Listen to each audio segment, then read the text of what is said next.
Ça, Ça, c'est bon. C'est bon. Merci. Bonjour. Bonjour. Donc aujourd'hui, on va enchaîner avec la notion sur la dynamique des populations. Donc bien sûr, donc avant de commencer cette notion de la dynamique des populations, donc j'aimerais bien vous rappeler qu'il faut toujours faire la distinction entre espèce et individu. Donc une espèce, donc elle est constituée par plusieurs individus, ou bien c'est l'inverse, plusieurs individus constituent la même espèce. S'ils ont bien sûr le même caractère, c'est ce qu'on va voir au niveau de cette notion de la dynamique des populations. Donc pour le moment, donc il faut avoir une idée claire. Donc une espèce, donc elle est toujours constituée de plusieurs individus, comme l'être humain. L'être humain, donc, elle est constituée par plusieurs individus de sexe masculin, de sexe féminin, mais l'ensemble des êtres humains donc constitue une espèce. Donc il ne faut jamais mélanger un individu avec une espèce. Donc là, on va commencer par la notion d'espèce, donc la notion d'espèce que vous voyez ici. Donc là, je vous ai mis cette diaporama pour vous montrer que chaque organisme, ici sur ce diapositive, donc chaque organisme représente une espèce animale. Donc là, c'est une espèce animale, donc l'ensemble, il constitue plusieurs espèces animales. Donc là, c'est la même chose pour la végétation. Donc chaque organisme que vous voyez sur ce diapositif donc représente une espèce végétale. Donc ça, c'est une espèce végétale, donc une espèce végétale. L'arbre, c'est une espèce végétale. Donc dans l'environnement ou bien dans la nature, donc on a plusieurs espèces végétales.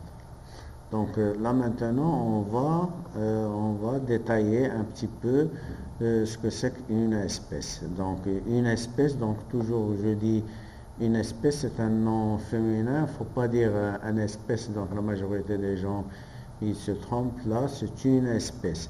Donc là, une espèce, donc cette espèce, il doit être constitué par plusieurs individus. Et ces individus, ils doivent avoir une relation entre eux.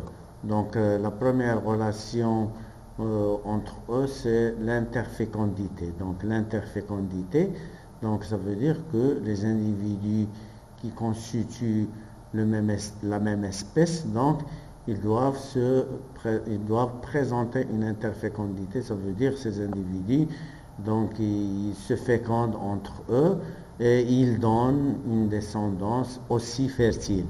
Donc une espèce, elle est constituée par plusieurs individus et ces individus, donc ils peuvent se reproduire entre eux et en résultat positif, donc ils peuvent donner des descendances qui sont aussi fertiles et qui peuvent aussi se fécondre entre eux. Donc bien sûr, une espèce, c'est ce qu'on appelle toujours, c'est l'unité fondamentale de la classification.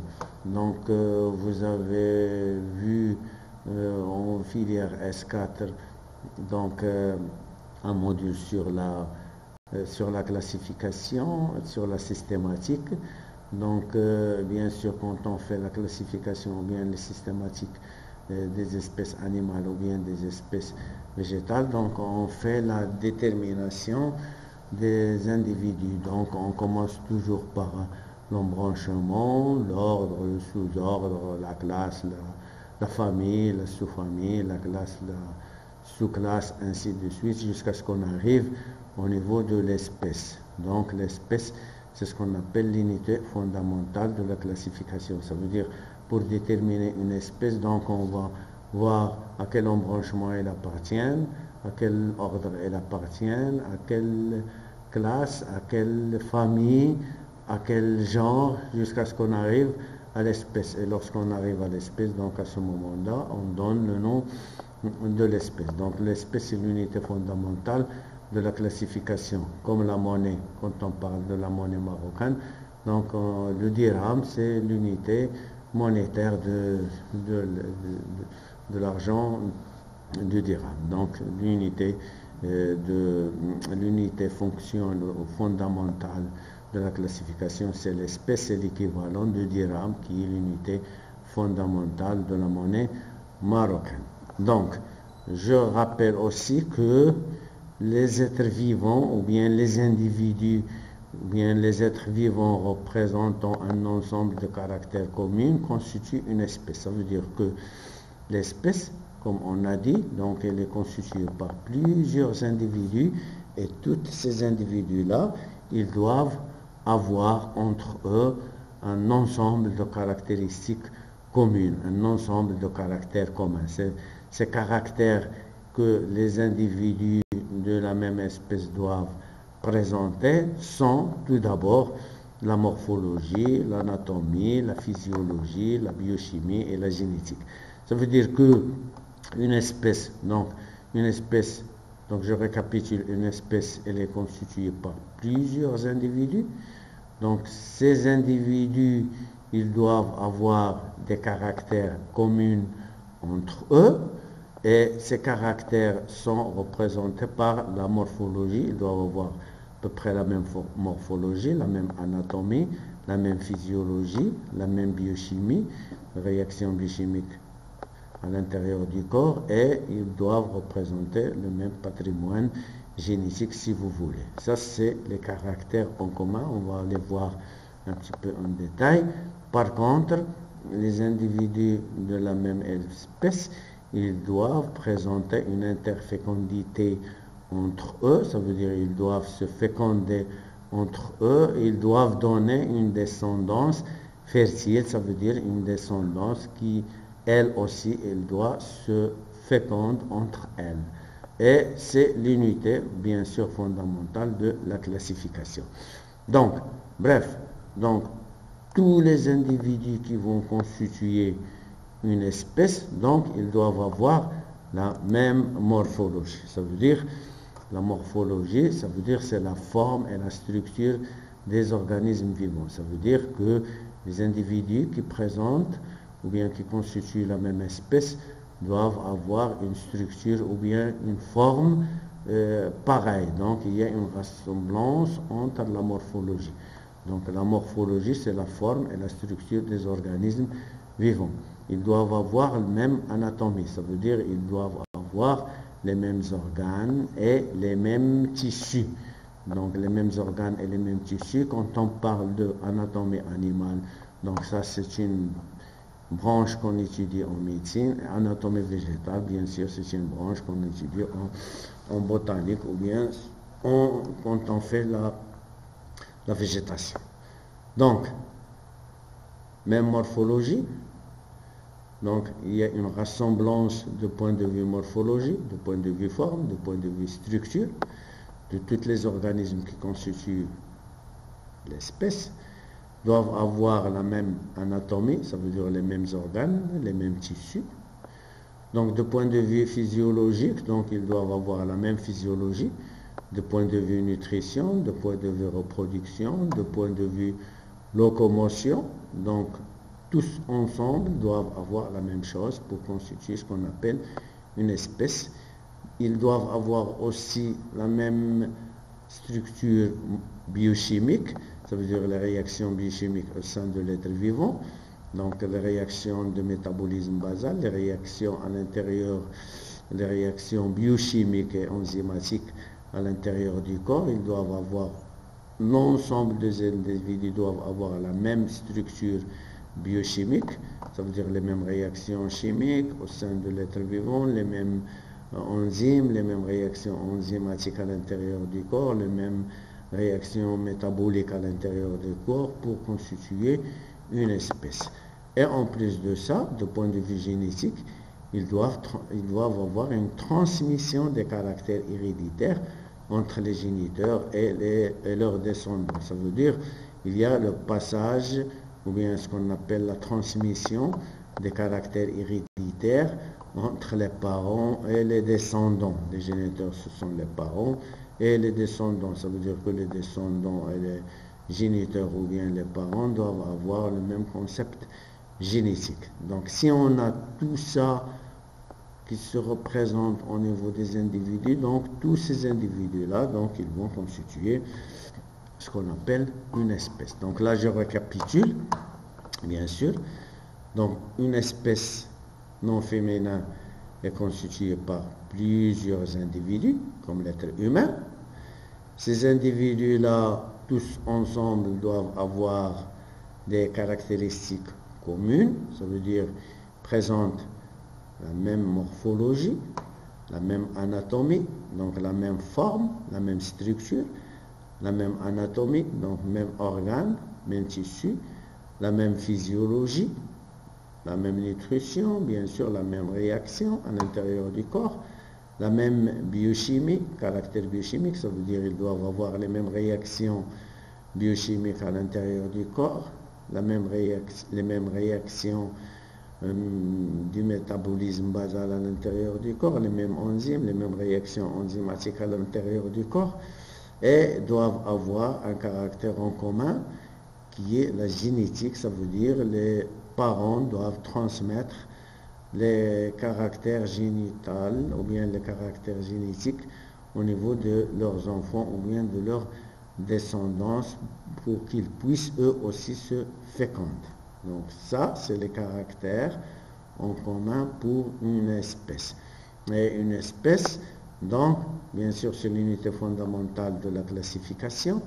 Donc, les individus de la même espèce doivent se féconder entre eux et ils doivent donner comme résultat des descendances qui sont fertiles. Donc, ça, c'est la notion de l'espèce. Donc, à ce moment-là, donc, on a l'espèce qui est constituée par plusieurs individus. D'accord? Donc, on va voir la notion de population. Donc, avant de commencer la notion de population, donc là, il faut avoir une image très claire au niveau des trois termes. Donc, le terme population, le terme espèce et les individus au sein de l'espèce. Donc, plusieurs individus, comme on voit ici. Donc là, c'est une population animale. Donc là, sur ce diapositive, donc je vous ai mis groupe d'organismes de la même espèce. Donc là, c'est les êtres humains. Donc il y a plusieurs couleurs, les blancs, les noirs, il y a plusieurs tailles, grande taille, petite taille, si vous voulez. Donc différentes colorations au niveau des cheveux, différentes colorations au niveau des yeux, mais ensemble, donc tous ensemble, ils constituent une population animale. Donc on ne va pas s'intéresser à l'étude génétique à l'intérieur de la même population, mais là on va dire que tous ces individus, donc ils présentent le même anatomie, donc ça se ressemble, présentent les mêmes organes, les mêmes tissus, présentent la même physiologie, présentent la même structure biochimique, même réaction au niveau du corps. Donc ils peuvent transmettre le caractère génétique à leur descendance. Donc ils peuvent se féconder entre eux, ils peuvent donner une descendance fertile si vous voulez. Donc là, l'ensemble de ces gens-là, l'ensemble de cette population animale constitue ce qu'on appelle une population. Donc là, on va parler de trois termes. Donc on doit dire ce que c'est qu'une population, ce que c'est qu'une espèce et de quoi ils sont constitués. Donc l'espèce, si vous voulez, c'est l'équivalent de la population. Une espèce, elle est constituée par plusieurs individus qui ont les mêmes caractères. Et une population, c'est la même chose. Elle est constituée par plusieurs individus qui ont les mêmes caractères. Donc, si vous voulez, on peut dire qu'une population égale une espèce. Donc, plusieurs espèces, plusieurs populations. Donc, là, on doit avoir une idée très claire. Une espèce, elle est constituée par plusieurs individus et une population, elle est constituée par plusieurs individus. Donc, population est égale espèce. Mais quand on parle de l'espèce, on parle d'une unité fondamentale de la classification. Mais quand on parle de la population humaine, la population végétale, ainsi de suite. Mais là, il faut avoir une idée très claire, c'est que population égale espèce, et une population ou bien une espèce, ils sont constitués de plusieurs individus qui présentent les mêmes caractéristiques en commun. D'accord? Donc là, c'est une population animale, groupe d'organismes de la même espèce. Donc ça, c'est la même espèce. Donc comme je vous ai dit. Donc, en plus, on peut rajouter une autre notion à la population. Donc, la population est ensemble de plusieurs individus occupant une aire de répartition pour permettre des croisements génétiques selon la loi du hasard. Donc, bien sûr, plusieurs individus qui vont constituer une espèce, ou bien plusieurs individus qui vont constituer une population, parce que là, à ce niveau-là, population est égale espèce, doivent avoir une aire de répartition dans laquelle ils vont se reproduire, ça veut dire un écosystème ou bien une région géographique ou bien ce qu'on appelle une aire de répartition. Donc là, on va définir après ce que c'est qu'une aire de répartition. Donc, l'ensemble des individus qui vont constituer une population doivent avoir une aire de répartition. Et sur cette aire de répartition, donc cette aire de répartition, il peut être un écosystème aquatique, il peut être un écosystème terrestre, il peut être un pays, il peut être une région géographique, il peut être une aire de répartition de grande taille ou bien de petite taille. Et dans cette aire de répartition, donc la population va permettre de faire des croisements génétiques, ça veut dire une reproduction, bien croisement, bien brassage génétique selon la loi de hasard. Donc selon la loi de hasard, parce que les individus, bien sûr les individus de la population vont se reproduire entre eux. Donc le hasard il existe, mais sauf pour l'homme. Donc pour l'homme et pour faire les croisements génétiques, donc on ne les fait pas au hasard. Donc parce que chez l'homme, donc on a le mariage, on a une autre conception. Donc le hasard n'existe pas chez l'homme. Donc pour faire ou bien transmettre les caractères génétiques au niveau de l'homme, donc bien sûr des parents aux descendants, là il y a le mariage, il y a le choix du partenaire, donc là il n'y a pas le hasard. Mais pour les autres animaux et les végétaux, donc sur l'aire de répartition, donc il y a la loi de hasard, bien sûr pour se reproduire. Donc là c'est une population animale, donc comme vous voyez, donc plusieurs couleurs, plusieurs tailles, plusieurs choses, mais tous ensemble ils présentent les mêmes caractéristiques pour constituer ce qu'on appelle une espèce, donc présente la même anatomie, la même physiologie, la même morphologie, la même structure biochimique et génétique. Donc ils peuvent se féconder entre eux, ils peuvent donner une descendance fertile. Donc c'est une population ou bien c'est une espèce qui est constituée par plusieurs individus. La même chose pour la notion d'une population végétale. Donc là, je vous ai mis sur ce diapositive groupe d'organismes de la même espèce. Donc vous voyez ça, c'est le tournesol.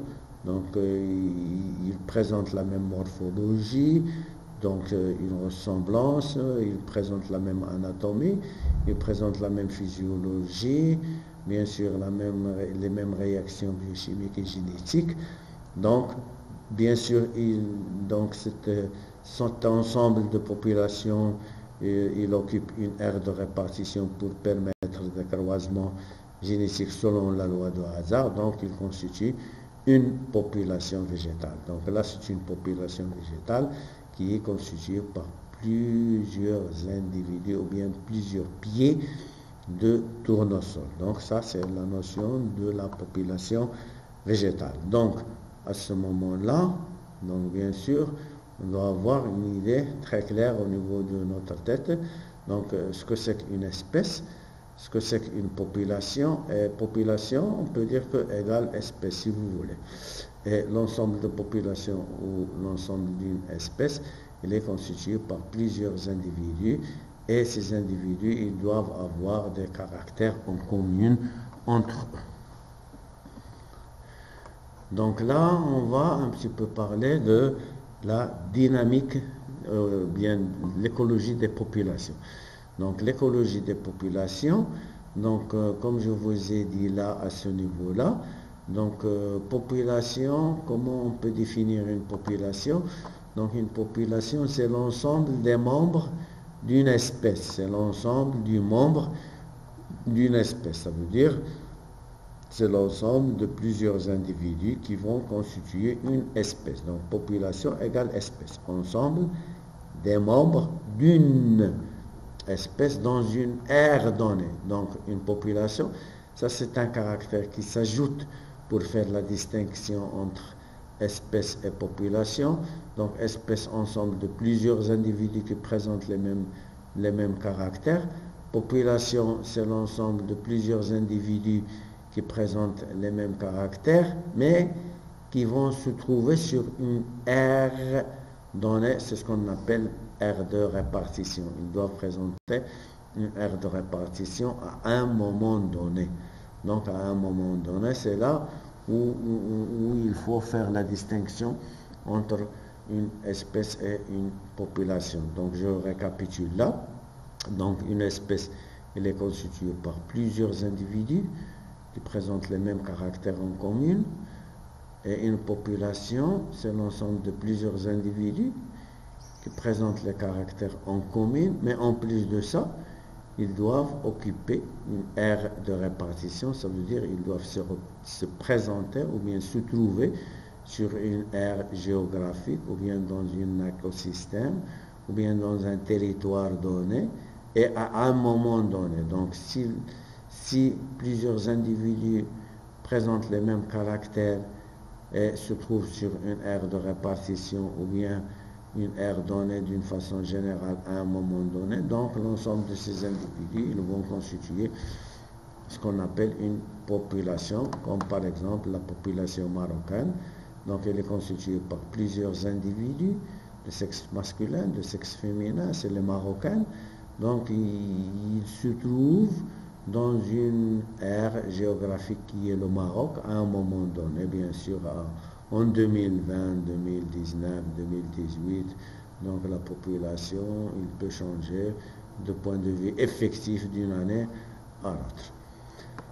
Donc là, je vous ai mis sur ce diapositive, une population est un groupe d'individus de la même espèce. Donc une population, groupe d'individus, donc plusieurs individus de même espèce qui occupent simultanément, en même temps, ça veut dire le même territoire ou bien le même aire de répartition, qui consomment les mêmes ressources puisqu'ils présentent les mêmes caractères, les mêmes réactions biochimiques et enzymatiques. Donc ils doivent consommer les mêmes ressources alimentaires et qui sont influencées par les mêmes facteurs écologiques. Donc, puisqu'il y a une ressemblance entre les individus qui constituent une population, ou bien entre les individus qui vont constituer une population, donc si un facteur écologique peut agir sur un individu, donc il peut agir sur l'ensemble de tous les individus, ou bien ils peuvent agir sur l'ensemble de la population, ou bien sur l'espèce elle-même. D'accord ? Donc, population est un groupe d'individus. Donc, là, c'est aussi une autre définition. Donc, c'est une définition très brève. Là, population, ensemble des membres d'une espèce dans une aire donnée. L'aire donnée est appelée aire de répartition, pardon, à un moment donné. Et là, la définition, elle est un petit peu plus grande, plus vaste, plus pointue. Donc, une population est un groupe d'individus de la même espèce, donc ça doit être la même espèce qui occupe simultanément le même territoire, consomme les mêmes ressources et qui sont influencés par les mêmes facteurs écologiques. Donc là, c'est l'ensemble des gnous, donc des espèces animales que vous voyez là ici. Donc l'aire de répartition, c'est la savane. Donc ensemble de plusieurs individus de la même espèce qui sont répartis ou bien qui présentent une aire de répartition qui constitue ce qu'on appelle la savane. D'accord? Donc là c'est le manchot ou bien le pingouin, donc individus de la même espèce qui sont localisés sur les territoires les plus froids. C'est leur aire de répartition. Ensemble, ils constituent une population de manchots ou bien de pingouins. La même chose, là, c'est les poissons, même les individus de même espèce et qui présentent une aire de répartition à l'intérieur de l'eau, que ce soit dans l'océan ou bien dans la mer, et ensemble, ils constituent une population de poissons. Donc là, c'est la même chose, l'ensemble des gazelles. Donc les individus de la même espèce et ensemble, ils constituent une population parce qu'ils se trouvent à un moment donné sur un territoire donné. Donc ça, c'est la notion de l'écologie de population. Donc là, je vous ai mis bien sûr là un diaporama. Donc il est représenté par plusieurs poissons. Et les poissons là, ils ne présentent pas une ressemblance morphologique entre eux. Donc là, on a plusieurs populations. Donc, plusieurs individus. Donc, là, c'est une espèce, là, c'est une espèce, là, c'est une espèce. Et là, on a plusieurs espèces. Donc, on peut dire que là, ce n'est pas une population de poissons, puisque il est représenté par plusieurs individus d'espèces différentes. Donc là, on va parler de l'aire de répartition. Donc, comme on a dit tout à l'heure, donc on a défini la population comme quoi elle est constituée par plusieurs individus de la même espèce qui occupe une aire de répartition. Donc là, on va détailler un petit peu ce que c'est qu'aire de répartition. Aire de répartition, donc c'est une surface qui peut être petite ou grande. Ça peut être un écosystème, ça peut être une zone géographique ou bien ça peut être un pays ou bien plusieurs pays. Donc là, je vous ai mis un exemple de cette espèce. Donc ça, c'est une espèce végétale qu'on appelle la perle du champ. Donc ça, c'est le nom latin. En bas, entre parenthèses, la perle du champ, c'est le nom français. Donc là, c'est une espèce végétale qu'on appelle la perle du champ. Et cette espèce-là, il est réparti sur une grande aire de répartition. C'est la zone hachurée en bleu, si vous voulez. C'est l'aire de répartition de cette espèce-là. Ça veut dire que cette espèce-là, il va se trouver sur une grande aire de répartition, comme vous le voyez sur toute l'Europe, l'Asie, bien sûr l'Espagne, la France, l'Europe, l'Asie, bien sûr l'Amérique du Nord. Donc il présente une grande aire de répartition. Et si une espèce présente une grande aire de répartition, ça veut dire qu'elle est répartie sur une grande aire de répartition, donc on dit que l'espèce elle est cosmopolite ou bien ubiquiste. Donc là, cosmopolite égale ubiquiste. On dit que c'est une espèce cosmopolite ou bien c'est une espèce ubiquiste. Ça veut dire c'est une espèce qui présente une grande aire de répartition. Et en plus de ça, une espèce qui présente une grande aire de répartition, qu'on appelle espèce cosmopolite, ou bien une espèce ubiquiste, c'est une espèce qui tolère tous les facteurs écologiques qui se trouvent au niveau de cette aire de répartition. Donc, puisqu'il tolère beaucoup de variations de facteurs écologiques, donc il peut se présenter sur une grande aire de répartition. Donc là, pour retourner en arrière un petit peu, ce que je vous ai déjà dit, donc la répartition géographique des espèces, que ce soit animales ou bien que ce soit végétales, donc ne se fait pas au hasard. Donc une espèce, il va se trouver dans une zone où les conditions écologiques sont favorables à son développement et sa reproduction et sa évolution.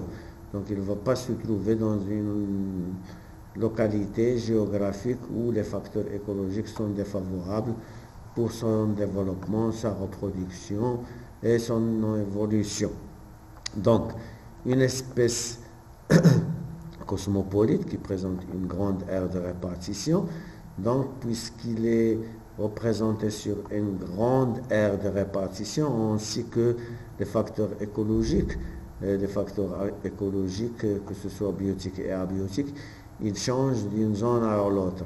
Donc la température au niveau de l'Espagne n'est pas la même que la température au niveau du nord de l'Europe. Donc l'Espagne est beaucoup plus chaud que le nord ou bien les pays scandinaves européens. D'accord? Donc là, puisque l'espèce il se présente en Espagne et il se présente au nord de l'Europe, donc il peut résister au froid qui se trouve au nord de l'Europe, il peut résister à la chaleur qui se trouve au niveau de l'Espagne. Donc on dit que l'espèce il présente une grande amplitude thermique, ça veut dire qu'il peut résister à une basse température comme il peut résister à une augmentation de la température, comme l'être humain. Donc l'être humain, donc nous, on se trouve un petit peu partout dans le globe terrestre, donc on peut résister à une grande variation de température. On peut vivre à 1 degré comme on peut vivre à 40 degrés. Donc le fait de passer de 1 degré à 40 degrés, donc on persiste à la variation de température. Donc on a une grande amplitude thermique. Donc notre corps il résiste à une grande variation de la température. C'est la même chose pour cette espèce, la perle du champ. Donc puisqu'il présente une aire de répartition très grande, donc il présente une résistance aux variations des facteurs écologiques. Même si la température augmente, il va résister. Si la température descend, il va résister. S'il y a beaucoup de pluie ou bien de la neige ou bien du grêle, donc il va résister. S'il y a de la sécheresse, donc il va résister. Donc c'est une espèce résistance. C'est pour cela qu'il présente une grande aire de répartition. Donc l'espèce qui persiste ou bien qui résiste aux grandes variations des facteurs écologiques, donc présente une grande aire de répartition et c'est ce qu'on appelle une espèce cosmopolite ou bien une espèce ubiquiste. Donc la même chose au niveau de l'aire de répartition. Donc là c'est un autre exemple, la rabette alpine, le nom de cette végétale. Donc c'est le nom français, la rabette alpine, entre parenthèses c'est le nom latin. Donc là, il présente une aire de répartition restreinte. Ça veut dire une petite aire de répartition et il est un petit peu morcelé. On peut trouver une aire de répartition ici, une aire de répartition ici, ici une petite aire de répartition, là, moyenne aire de répartition. Donc là, cette espèce, la rabette alpine, donc il présente une aire de répartition restreinte.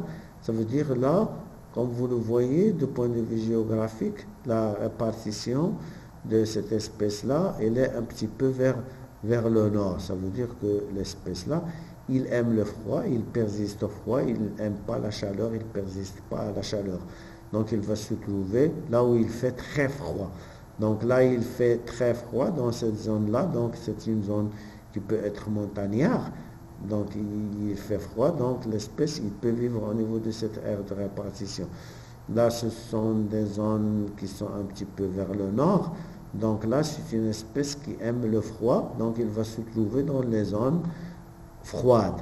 Donc là c'est une aire de répartition froide, là c'est une aire de répartition froide, donc il va se trouver dans les aires de répartition froide, donc c'est une espèce qui aime le froid du point de vue général. Donc, c'est ce qu'on appelle une aire de répartition restreinte. Et cette aire de répartition, bien sûr, il peut être morcelé, il peut être de petite taille. Donc c'est une espèce qui persiste à un facteur écologique, mais si on change le facteur écologique, il va disparaître.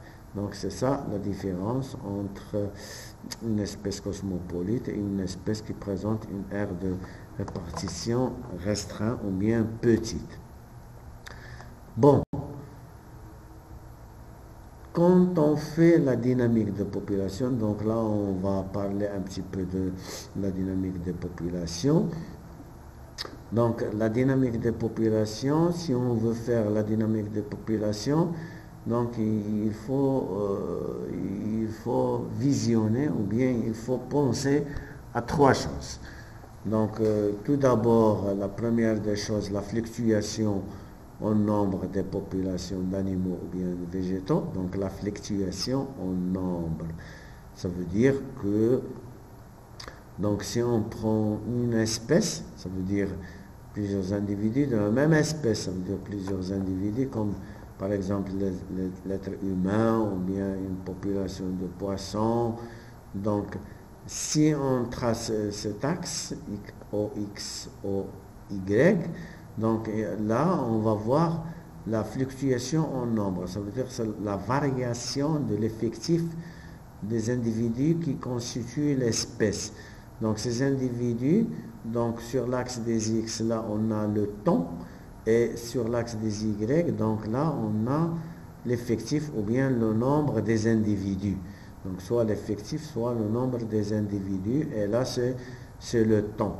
Donc en fonction de temps, donc l'ensemble des individus qui peuvent constituer l'espèce, ils peuvent augmenter en nombre, ça veut dire que la population, il peut augmenter en nombre jusqu'à ce qu'elle arrive au pic, puis il peut descendre jusqu'à un certain niveau.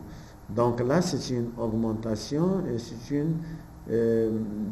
c'est une diminution de l'effectif des individus qui constituent la population. Donc la population, elle peut augmenter de taille, comme elle peut diminuer de taille, comme il peut rester standard. Ça veut dire qu'il ne change pas d'effectif. Ça veut dire si la population elle est constituée par 1000 individus, donc il va rester toujours 1000 individus. Donc là, en fonction de temps, donc la taille de la population, elle est constante. Donc, si on étudie l'augmentation, la diminution, ou bien si le nombre des individus reste constant, ça veut dire si on étudie la fluctuation en nombre des populations, donc on fait ce qu'on appelle la dynamique des populations. Donc la dynamique de population, donc là on va voir trois façades. La première façade, c'est la variation du nombre d'individus de la population. Donc si on étudie la variation du nombre d'individus qui constituent la population, donc ça veut dire que le nombre des individus, il peut augmenter de taille comme il peut diminuer de taille. Donc on fait ce qu'on appelle la dynamique de population. Donc première des choses, pour faire la dynamique de population, c'est faire ou bien étudier la fluctuation en nombre, voir si la taille de la population, quand est-ce qu'il augmente, quand est-ce qu'il diminue, quand est-ce qu'il reste constante. Donc si on fait ça, donc on fait ce qu'on appelle la dynamique des populations. Ça en première tranche. En deuxième tranche, donc on doit comprendre les influences environnementales, ça veut dire les facteurs responsables sur les effectifs de cette population. Ça veut dire entre la première des choses, l'étude de la fluctuation en nombre, et là, les facteurs responsables de cette fluctuation. Donc là, il y a une relation très étroite entre la première chose et la deuxième chose. Donc là, c'est une chose, c'est la variation en nombre de la taille de la population. Et là, c'est les facteurs environnementaux qui vont agir sur la population pour qu'il augmente ou bien pour qu'il diminue de taille. Donc là, entre ça et ça, il y a une relation étroite. Ça veut dire que si la taille de la population augmente, Donc si on étudie la taille de la population à un moment donné et on voit que cette taille augmente, donc il faut arriver ici et voir quels sont les facteurs responsables de cette augmentation. Ça veut dire là, on a plusieurs facteurs responsables de cette augmentation. Et parmi ces facteurs, c'est les facteurs environnementaux. Et ces facteurs environnementaux, on peut les classer en deux choses, les facteurs abiotiques et les facteurs biotiques qu'on a vus dans la première séance. Ça veut dire que si la taille de la population augmente ou bien diminue, donc il faut voir quels sont les facteurs abiotiques ou bien biotiques qui sont responsables de cette augmentation ou bien de cette diminution.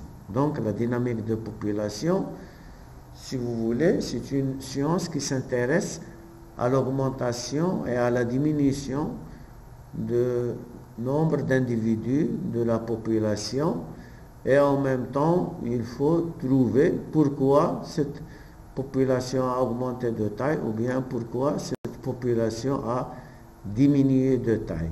Donc bien sûr, les facteurs qui peuvent agir sur la population pour qu'il augmente ou bien diminue de taille, ce sont les facteurs abiotiques, ça veut dire les facteurs qui ont une relation avec l'environnement non vivant, ou bien ce sont les facteurs biotiques qui sont en relation avec l'être vivant qu'on a vu dans la première séance. Donc, en gros, il faut toujours faire la relation entre la variation de la taille de la population et les facteurs écologiques qui sont les facteurs abiotiques et les facteurs biotiques qui vont agir sur la population pour qu'ils puissent augmenter de taille et diminuer de taille. Donc là, dans la nature, il faut toujours faire la correspondance entre la variation de la taille de la population et les facteurs responsables de cette variation en nombre de la population, que ce soit pour les populations animaux ou bien pour les populations des végétaux. D'accord? Donc, ça, c'est la première des choses. Ça, c'est la deuxième des choses. Il faut toujours mettre la liaison entre les deux. En troisième catégorie, donc, quand on fait la dynamique des populations, donc, il y a toujours des études sur des sujets sont incontournables. Ça veut dire, il y a des sujets qu'on doit étudier et ces sujets-là, on doit faire obligatoirement à ces sujets-là une étude de la dynamique des populations. Ça veut dire il y a des sujets que nous allons voir certains exemples, qu'ils sont obligés de passer par une étude de la dynamique des populations pour avoir une idée sur ces sujets-là. Donc, c'est ce que je vous ai mis là. Donc, il y a des études sur des sujets sont incontournables. Incontournables, ça veut dire on ne peut pas étudier ces sujets-là sans la dynamique des populations. Ça veut dire on doit étudier ces sujets et prioritaire pour l'étude de ces sujets à faire une dynamique des populations. Par exemple, la gestion de la pêche. Donc là, par exemple, la gestion de la pêche. Donc pour savoir quand est-ce qu'on doit pêcher une espèce ou bien quand est-ce qu'on ne doit pas pêcher cette espèce-là, donc on doit faire une étude de la dynamique des populations. Par exemple, au niveau de la gestion de la pêche, donc on va prendre l'exemple des sardines si vous voulez. Donc on va étudier le cycle biologique des sardines et en parallèle, on va étudier quand est-ce que la population de sardines va augmenter de taille et va diminuer de taille. Et quels sont les facteurs qui vont permettre à cette population d'augmenter de taille et de diminuer de taille. Donc là, c'est une gestion. Donc si la population de sardines va augmenter de taille, donc à ce moment-là, on va donner l'autorisation aux pêcheurs de pêcher les sardines parce que le nombre ou bien l'effectif des sardines, il va augmenter. Pour les diminuer, pour qu'ils restent stables, donc on va autoriser aux pêcheurs de pêcher les sardines. Quand la population des sardines il va diminuer, ça veut dire qu'il y a peu de sardines dans l'Atlantique ou bien dans la mer, donc à ce moment-là, on ne va pas donner l'autorisation de pêcher des sardines. Donc on va dire aux pêcheurs, non, il ne faut pas pêcher des sardines à cette époque-là. Donc, parce que la population des sardines, elle est en effectif très bas, et si on les pêche, donc on a le risque d'éliminer l'espèce d'une façon catégorique. Donc l'étude de la dynamique de population nous permet de faire la gestion de la pêche.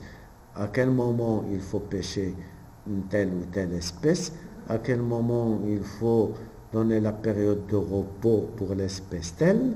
Donc c'est une gestion. Donc pour faire la gestion de la pêche, donc on doit obligatoirement passer par la dynamique de population.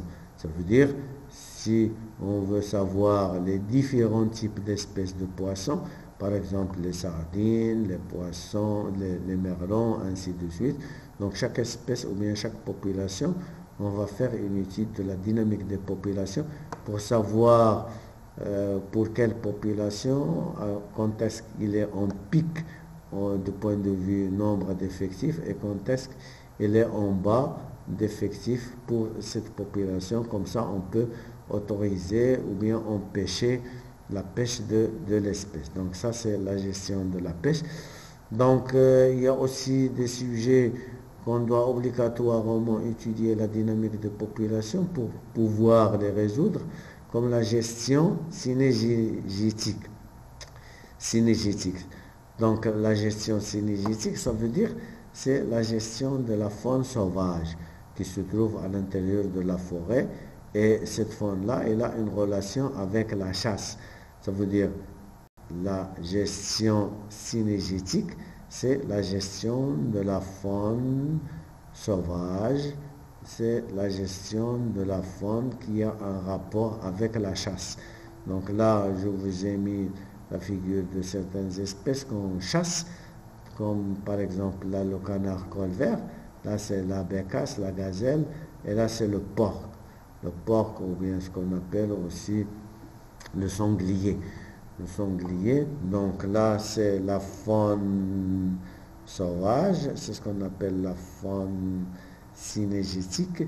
Donc là, il faut faire une gestion de cette faune-là. Ça veut dire quand est-ce que le nombre de porcs il va augmenter.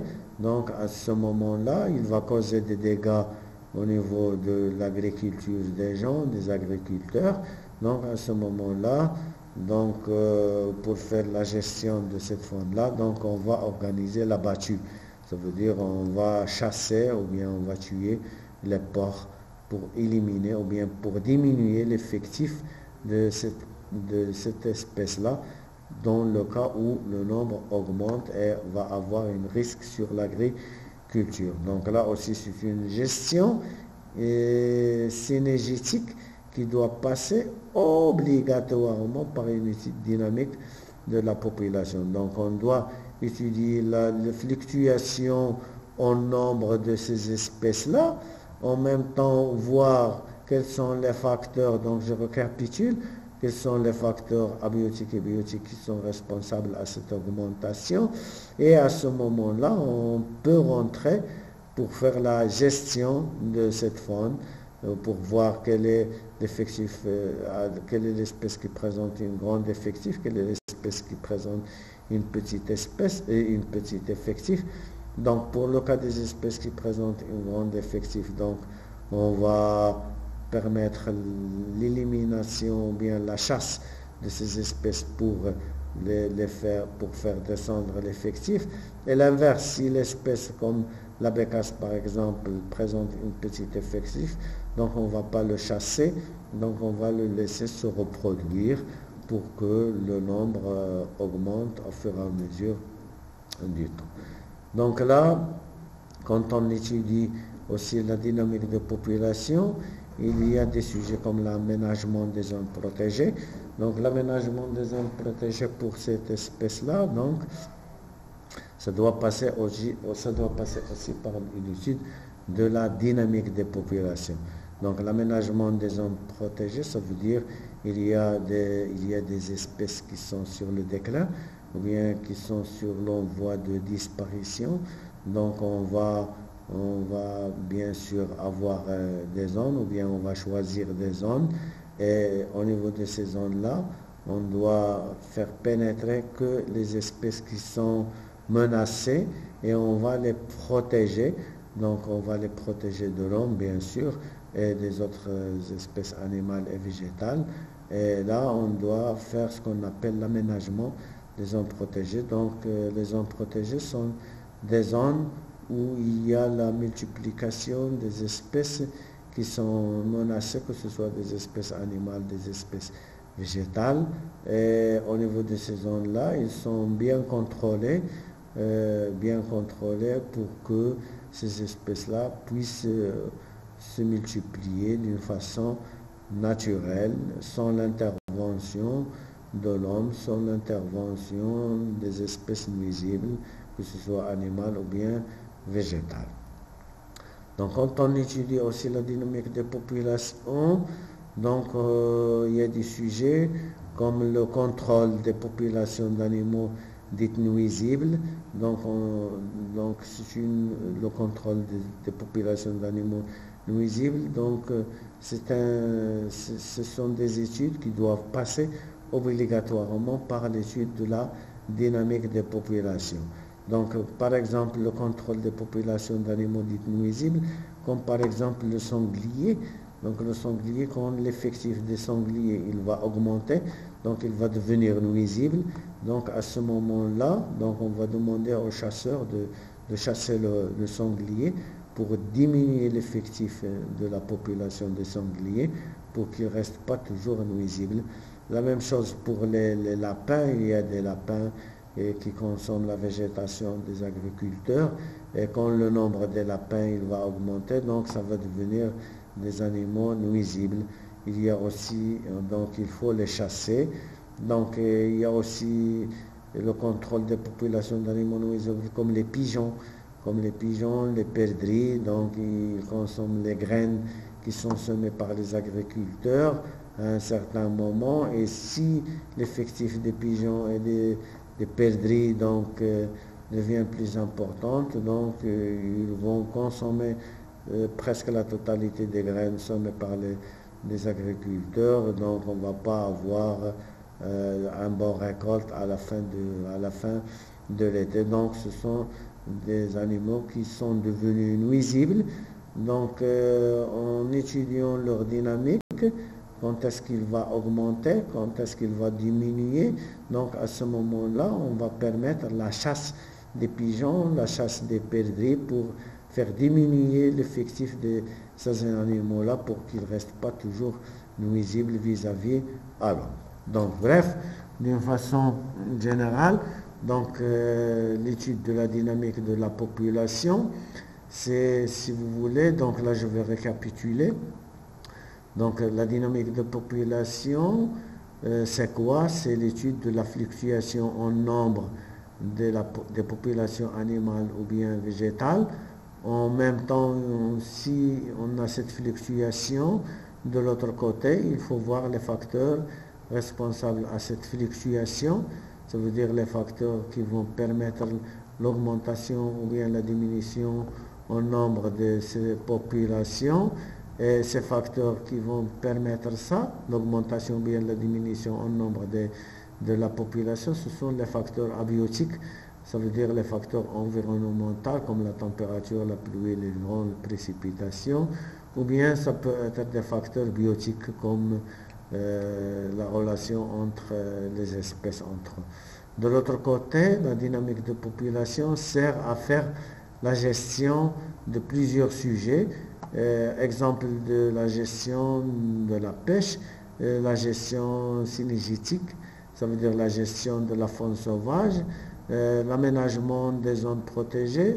Donc pour faire l'aménagement des zones protégées ou bien pour créer des zones protégées ou bien pour faire des études des individus à l'intérieur de ces zones protégées, donc on doit faire une étude de la dynamique de population. Donc la dynamique de population sert aussi au contrôle de la population d'animaux dites nuisibles. Bon, aujourd'hui on va rester à ce niveau-là et à la prochaine fois. Merci et au revoir.